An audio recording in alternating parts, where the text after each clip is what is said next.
we go. Bismillahirrahmanirrahim. Assalamualaikum warahmatullahi ta'ala wabarakatuh. Welcome everyone listening in, viewing in. This is MWC WIP Studio with Annie, and my guest for today is Tessie Lim. Welcome Tessie to Weirding in Progress with me. We have these events every Thursday, we try to, and the intention is to help people like us, you and I, and people out there to weird greatly. And we were just talking about this, how it is important for us to just be ourselves, to just be that odd one out, and it's okay. It's okay to struggle. It's okay to be feeling vulnerable, because that's part of a growth process.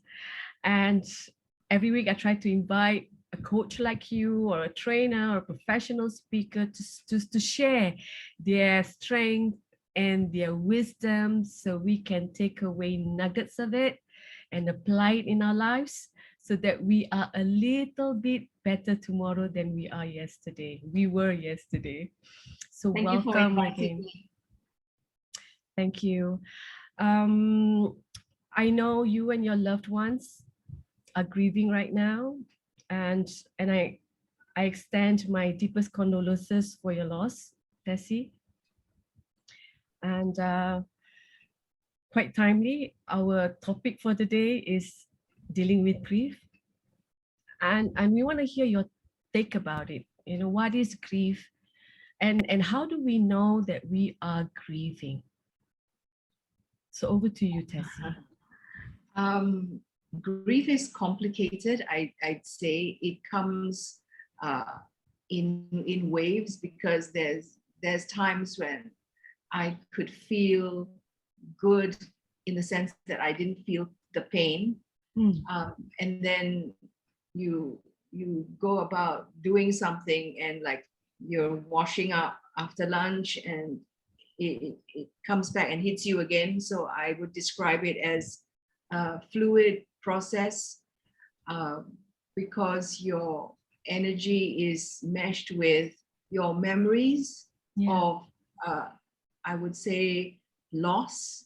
Grief comes with that feeling that you've lost someone or something, right. And you get that association when you have a sensation or a memory, or something nice happens and it takes you back. So that self-reflexive, that ability to think about something, or to think about a feeling, because you keep moving on, and things happen to you and at you. So what I'm saying is, it comes and it goes, and it comes and it goes. And you think you might be over it for a moment, and then it comes back. Maybe you get a whiff of someone's perfume, or you see something that reminds you of someone, and then it comes back. Yeah, it triggers senses. So it's complicated. That's what I'd say. So associated with loss, and it's associated with the meaning that you give to that incident, that person, that memory. And you're not going through this alone, right? You've got Dato Tiffany, whom you also need to comfort. Of course, I'm going through this as a mother, because I see my children suffer the death of their father. So of course, we've been divorced for 17 years, but we were married for a good 25. And of course, that relationship doesn't die because you have children. So there's lots of good times, and you go, like I say, it goes through waves. And the pain for me is to see my children suffer.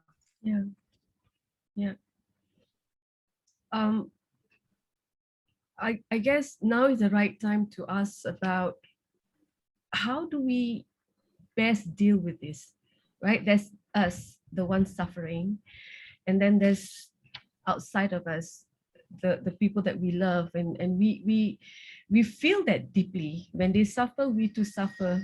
Sometimes we suffer 10 times more because we can't bear seeing them suffering, right?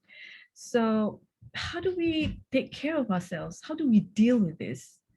Like you say, it's complex. Where do we even begin?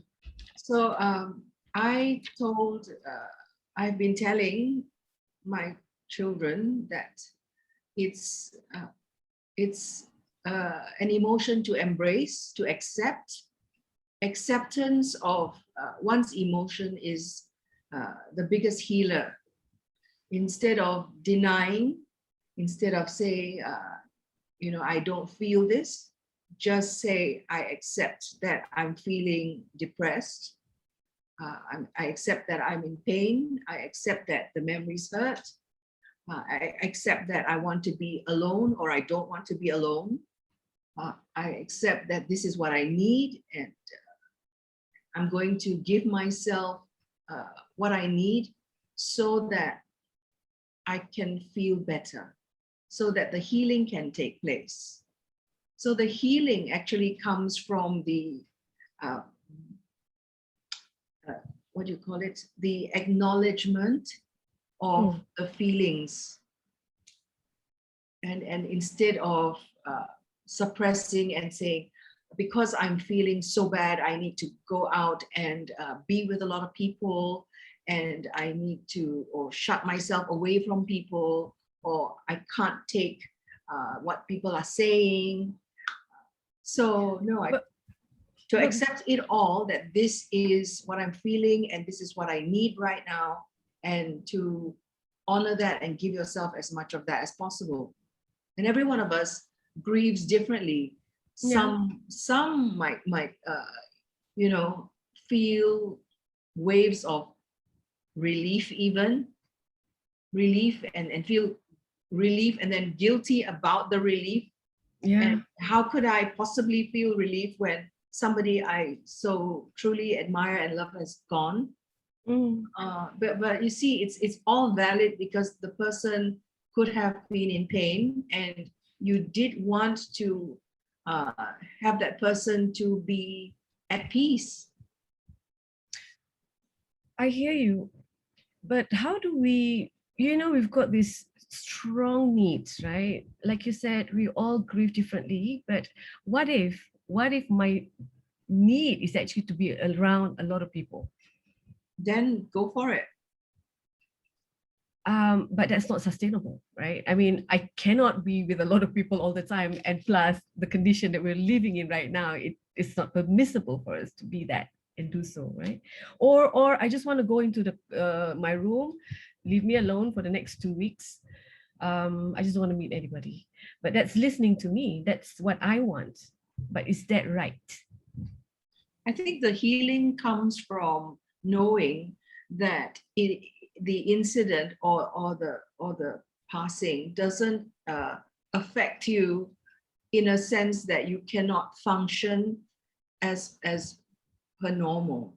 I think when you are grieving the first phase of it, it's okay to take yourself out of whatever it was that would have classified you as fully functioning. So maybe some people take a week, some people take a month. But when it drags on and you cannot be fully functioning, when you are at a low, so depressed that you cannot get back into the swing of things, the cycle of life, then I think it takes some therapy. But otherwise, give yourself whatever you need to honor that grief, that grieving process. So what I've heard you say in the past 5-7 minutes is that grief is fundamentally associated with loss, and that the best possible way is to acknowledge and accept that emotion, whatever emotion that you're feeling, right? Well, it depends on what you what you make of accept, because I know someone who was so angry that her husband died on her without there were things that were left unsaid, left undone, because she was angry at him. And everyone was saying, how could you be angry at someone and he's gone? And then she felt guilty about being angry, and then it metastated with so many complicated emotions becoming a gestalt. And then she self-attacked, and it built up a lot of demons in her, like I'm a bad person, and all the meanings that you make that are not healthy. Yeah, So I would pull it all apart and just take one piece at a time, and just go with your emotions, raw emotions, and accept them all. That's what you feel, and take whatever time you need, because you grieve the loss, and that loss carries a meaning. That you're no longer with me means that something. I can no longer be part of a couple anymore. The children's father has gone. Who am I going to go to for comfort and advice? You've been my soulmate for so long. I don't know. It depends on what meanings you make. So acceptance and allowing and just honoring,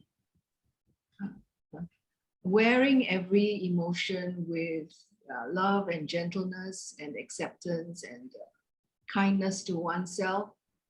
And then, of course, there's so many people wanting to, you should do this, you must do this, why don't you do this? And how could you have done that? So it's yours, it's your grief. But how easy is it to do that? How easy is it to unblock and break it down into the smaller pieces, and then go and deal with that one piece at a time? Like I'm guilty that I've been so bad at him, for example, or I did not honor the last thing that he had wished, for example, and then that opportunity to make up is no longer with this person, right? Yeah.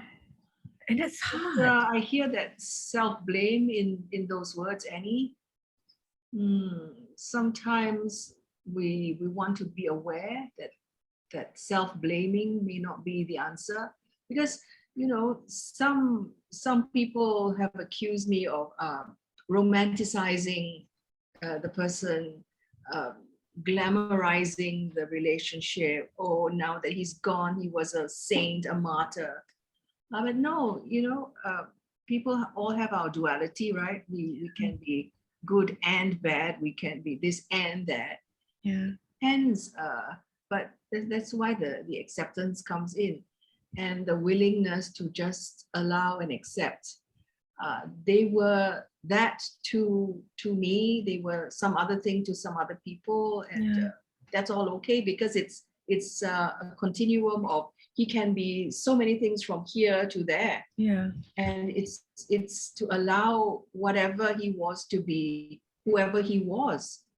And it's not about putting him on a pedestal now that he's gone. It's just that he was a lot of things to a lot of people, and we want to honor all of it. It's not like I'll pick up the pieces that I like and I'll treasure them and I'll put them on on the high shelf. No, it's everything. But that calls for some self-awareness and accepting, and it calls for maturity, because it's not about judging. It's not about this is how it hurts me. I didn't get a chance to make peace with that. See, that's the hard part. You have to make peace with the past by maybe building a new bridge to whatever happened before. I'm not saying disqualify your feelings, I'm saying, how do you want to remember it? You want to remember it where you were hurt and carry it, or do you want to remember it like, that's what I learned, and that's how I'm going to operate from now on? You mentioned maturity, right? We all have different levels of maturity, and some of us are exposed to the world of positive self-talk, or someone whom we can run to and seek help from, or fortunate enough to have a good friend who understands you and don't judge you, right? There are moments when we feel that, oh, I have got to deal with this alone. And I don't even know how to start. I don't know all this. And I don't want positivities, okay? I am grieving. I just want to be sad. Yeah. And how long is that? How long is long enough for me to be sad and sit with all of this emotion? I don't think anybody can tell you. I think it's a choice that we make every day. How do you want to live? My daughter, who's grieving, deeply mourning, has the kindest things to say about the people who say the meanest things to her. And she says, you know, all those things that people say don't change a thing about what really is and who makes it what really is. We do.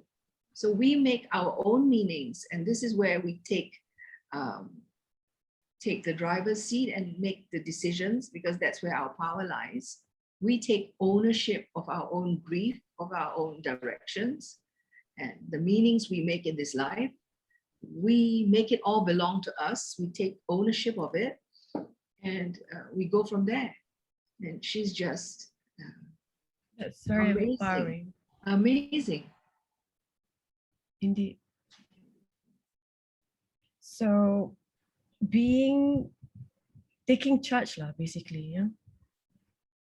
Making decisions. Yeah, she's not that strong right now, but she's knowing who she wants to be. She says, I'm not going to be that person, Mom. I'm not going to be that person. So I'm not going to respond that way. And she says,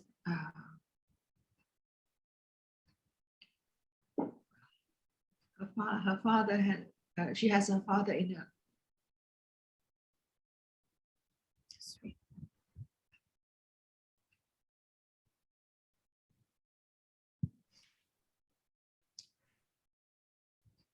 So how do we... Sorry about that. Oh, that's fine, Tessie.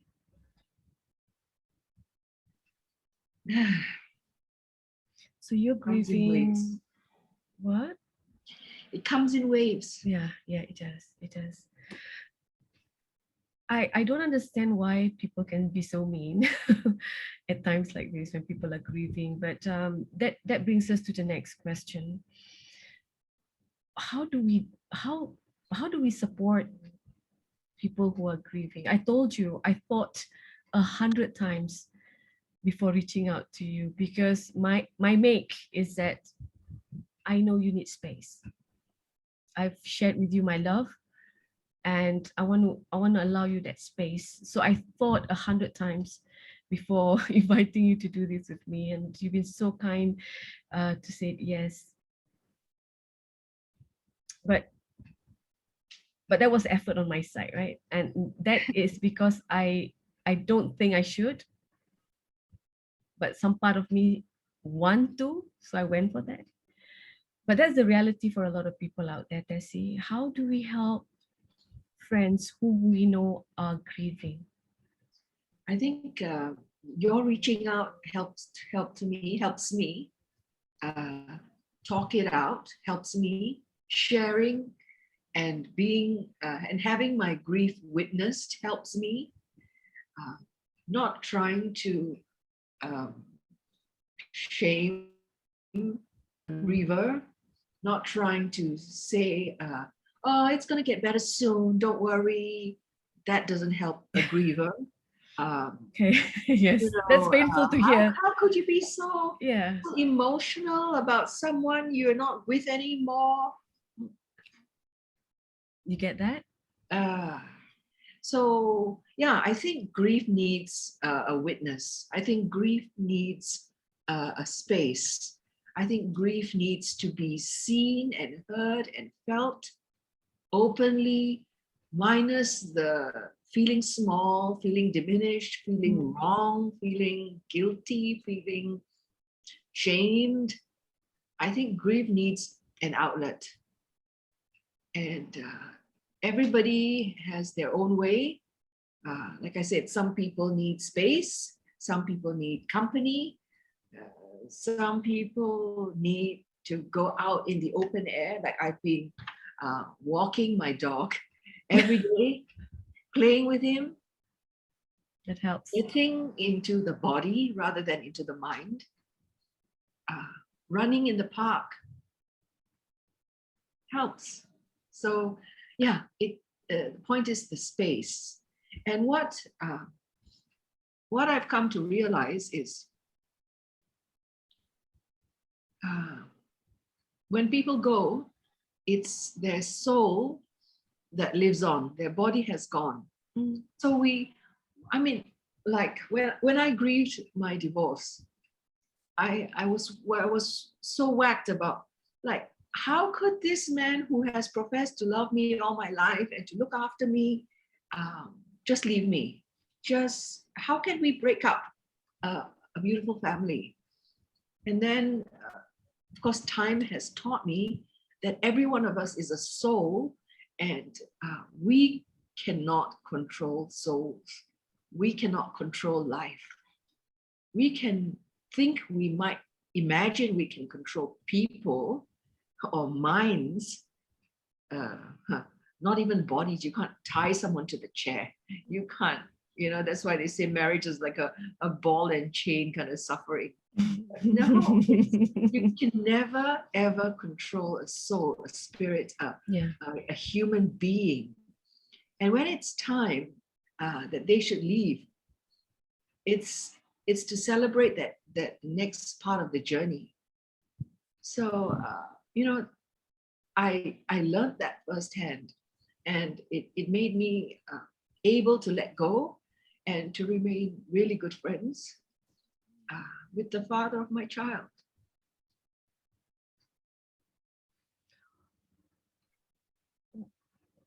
What else are you feeling, Desi? I mean, grief is complex, right?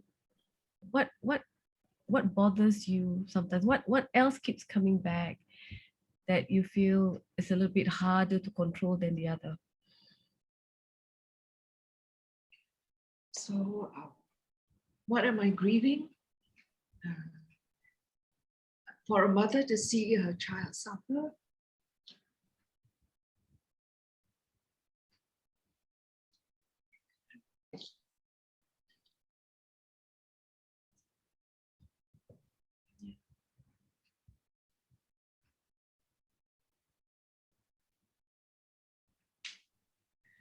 That's the hardest. For myself, just a friend. And of course, the what could have been, and the exchange of ideas, and the friendship. But that's all about me. So the good part is I don't control people, right? I don't control life. So that acceptance. Lesson, I don't control any of it. So the learning is the letting go.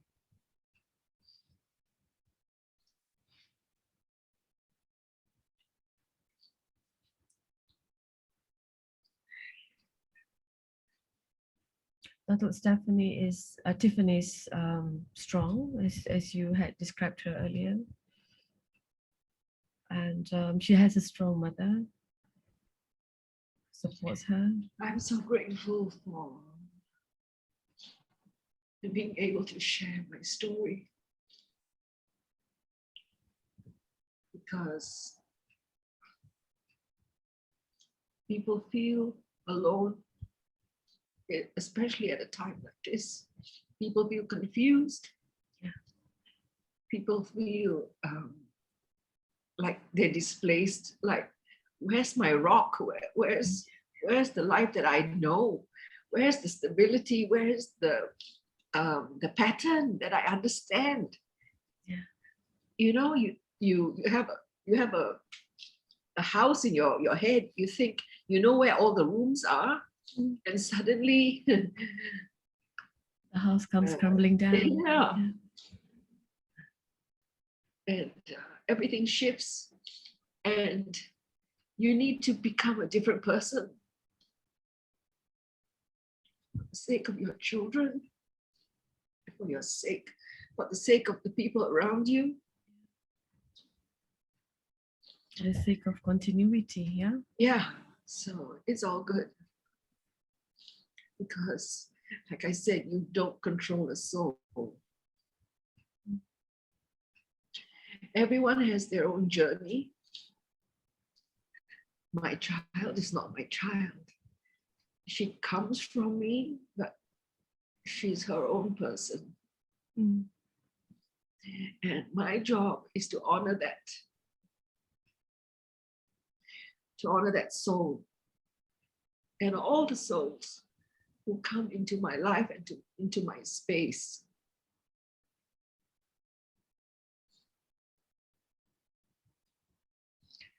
Yeah, so I've been so blessed. So, generally, Tessie, what comforts you at times like this? I mean, as you've got so many great friends. Your circle are amazing people. You've helped so many, and everybody wants to come and help you. How do you welcome this? In what form would you welcome Beautiful. this? My family has been so great. My friends send me food. What? I'm Say sure what? if my friends send me food. Yes, we need that. Send me food. I tell you, if I said come and visit, they would just dash over here. I don't know how many of them might get fined because of the lockdowns and the roadblocks, but they'll all be here. I'm sure of it. I think I'll see them in They came anyway. Yeah. So yeah, I've been so lucky. I speak to my daughter every day for hours. Look at my face. Oh, you're beautiful. Yeah, yeah. So I've had a lot of support. And of course, I've got friends like you and Claire and so many other people who've just been there and keep reminding me that I'm so loved and you're there for me. And this isn't first class grief, yeah. This is second class grief, because the first class grief belongs to my daughter. Yeah. You know, and I'm just like second tier, and I'm feeling the pain from seeing her in pain, and then I'm sure my friends who are seeing me in pain are feeling like helpless, and it goes on. It's like a ripple, and it's amazing because then that love keeps growing, and that caring circle keeps growing, and everyone is sourcing each other and raising each other up. It's I think this is the way to do it, Annie, because I'm getting what I need. I'm getting the love and the caring and the gestures and the outreach and the outpouring of love and care and you know, support that I need. I'm getting what I need. Mashallah. And for me to be the person who can give other people what they need when they're grieving. So yeah, the big lesson for me is not to dwell on what could have been, Mm. but honor what is. Mhm. And what is beautiful for you in the context that you've just described. We're feeling the third class, right? So Yeah, your circle is feeling the third class, but we're feeling it nonetheless, and we're reaching out to you with love. I don't want to tell myself when family first came and I'm saying, oh, I got to control myself, I got to be strong for them, and I told myself, no, I'm just gonna be what I am. I'm just gonna feel what I feel. I'm not gonna mask it. I'm not gonna I'm gonna be weird greatly. Yes. I'm Yes. just gonna be weird. I'm sorry. I'm just gonna be myself. I'm gonna be authentic like this, and if you can take it, you can take it. Otherwise, stay away. And this is Tiffany's first loss, big loss. Yeah, I lost my brother last year. It was a shock too, but it doesn't go away. It Yeah. doesn't go away. It Yeah. comes in waves. Yeah. And for me, I mean, this is my brother. So again, when I Yeah. saw my father grieve, Yeah. I think I can handle myself, but when I see other people whom I care about so much in pain, that's when it really gets me. Yeah. Yeah, Yeah, because you care, because you love. because Deep, I deep feel love. I'm strong enough to take it, but then when you see someone like your child or your father, your parent, who's 90 almost, and he's going through that loss, oh my God, I say, give it to me. I'll take it. Yeah. But of course, Yeah. you can't take it. You can't take it all. If somebody wants to hurt your family, you want to put yourself in front of the train, Yes, at any circumstances actually. Well, this is Yeah. our half an hour is up. This has been great. Thank you, Tessie, for sharing. My takeaway is big. There's a lot, and we start with accepting and the right association to the meaning. Feel what we feel, and it's okay to be weird. It's okay to talk it out, but talk it out in a way that is authentic, that sees the light of it. Yeah. And that's not to glorify, but to just put ourselves out there so people may learn something from our own experience, and love will come back. Do good, get good. Be in the driver's seat. Yeah. Yeah, we can grieve, we can find our little corner, or we can go and seek for people to comfort us, but make sure that we are still in the driver's seat, taking charge, and seek for what's best for us in that moment. We don't know how long we need. It may take a month, a year, a decade. So be it. We want to live with that emotion, but what's important is to grow and to live and to love. Yeah. I kind of added that, but Perfect. but that's what I get from you. Perfect. Is there anything else you want to share, Jessie? No, I think when you get authentic, when you get real, and you show your truth, when you show your weird, your own brand of weird, I think the lessons from there are so much deeper and meaningful and purposeful than if you put on this facade of I'm so successful, I'm so together, I'm so with it, I'm so, And we all know you're not, right? I mean, who is perfect, right? So I think when you really want to get deep down Mm. and touch that soul, I think we really need to weird greatly. And let's do that. So thank you so much for allowing me my space to share and to be open about what I'm going through. Thank you, Tessie, for being here and sharing. We appreciate you. Thank you. So with that, ladies, thank you again, Tessie, and I hope to see you again, inshallah, next week. We will welcome another lady guest, and it will be also yet another interesting topic, inshallah. Till then, Assalamualaikum warahmatullahi ta'ala wabarakatuh. Goodbye. And stay safe, stay home.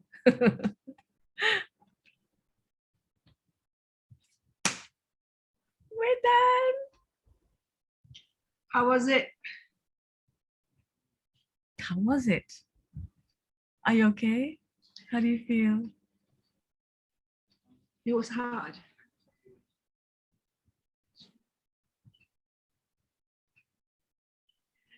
But I think it's good. As long as it helps someone. I haven't checked at all. I forgot to check if there were questions. That's me weirding. Anyway, Annie, thank you so much for this. It's okay to. It is okay to share pain and still remain strong. Two strong women. Tessie Lim, thank you for sharing your story. Each of us have pain and a story to tell. You're going to share with me a copy of this? Yes. Hi. One person said hi. Salam and good morning, Annie and Tessie. Hi, Annie and Tessie. Assalamualaikum and good morning. Good morning. Good morning. Okay, only good morning, so they were listening. No one was talking to each other. How many people did we have? 15. 15, and normally it grows to 300, 400 within a week. Okay. So that had been the pattern. It stays in there forever. So over time, you get to see a lot of numbers. My first session had 1,000. Wow. Yeah, in 2 weeks. Wow. So it grows. So that's what I like about FB Live. It's just there, when people check you out. So you're going to put it on my Facebook page? I will also give you a link. Okay. On YouTube. I'll have this on YouTube. I'll give you a link and you can just share this out. Okay. You can just share the link out. Okay. You're strong, Tessie. I know. Take care. Love you. Bye, Annie.